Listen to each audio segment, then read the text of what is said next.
इस संसार में जितने भी लोग हैं उन सब के भीतर एक अद्भुत शक्ति होती है, मगर बहुत सारे लोग इस बात से अनजान हैं।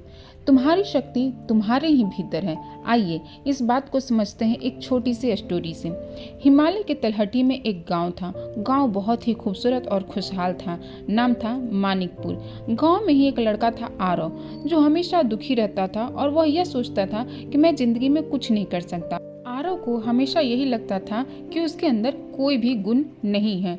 गांव के लोग भी उसे ताने मारते थे कि तुम्हारे अंदर कोई गुण नहीं है, तुम जिंदगी में कभी कुछ नहीं कर पाओगे। इसलिए आरव की सोच भी वैसी ही हो गई थी और वह कभी भी मेहनत नहीं करता था। उसने मान लिया था कि वह अब जिंदगी में कुछ भी नहीं कर पाएगा। ऐसा ही चल रहा था।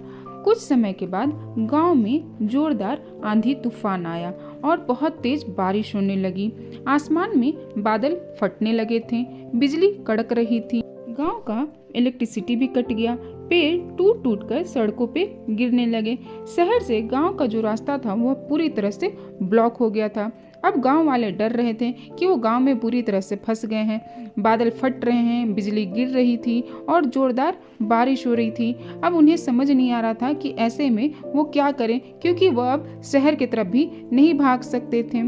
ऐसे में ही गांव में एक बाबा जी थे, जो गांव वालों को समझा रहे थे कि तुम्हारी शक्ति तुम्हारे भीतर ही है, तुम्हें अपने लिए खुद कुछ करना होगा। मगर ये सुनने के बाद भी गांव वाले बस इधर उधर भाग रहे थे और एक दूसरे का मुंह देख रहे थे कि कौन क्या करे। पर बाबा जी अभी भी बार बार यही कह रहे थे कि तुम्हारी शक्ति तुम्हारे भीतर है, उसे पहचानो और अपनी मदद खुद करो। आरव भी उनकी बात सुन रहा था, जिन पर लोग ताना कसते थे। उसने सोचा कि कोई किसी की मदद नहीं कर रहा है, क्यों ना मैं गांव वालों की मदद करूं। यह सोचकर आरव ने कुल्हाड़ी उठाया और रास्ते पे गिरे पेड़ों को काटने लगा। लोग उसे देखकर सोच रहे थे, आरव ये क्या कर रहा है, अकेले क्या इतने सारे पेड़ काट लेगा, रास्ता साफ कर लेगा। मगर आरव उनकी बातों पर ध्यान नहीं देता है।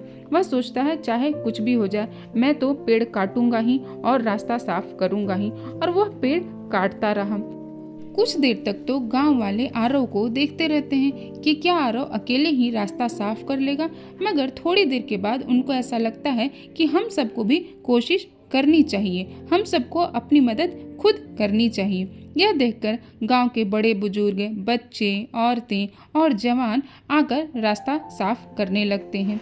रास्ता साफ करना इतना भी आसान नहीं था, मगर सबने मिलकर किया और आरव तो उनके साथ था ही, जिसने अपने भीतर की शक्ति पहचान ली थी। बहुत देर कोशिश करने के बाद रास्ता बिल्कुल साफ हो गया। अब वो शहर आ जा सकते थे और बाबा जी अभी भी यही कह रहे थे कि तुम्हारी शक्ति तुम्हारे भीतर है। अब आरव बहुत खुश था।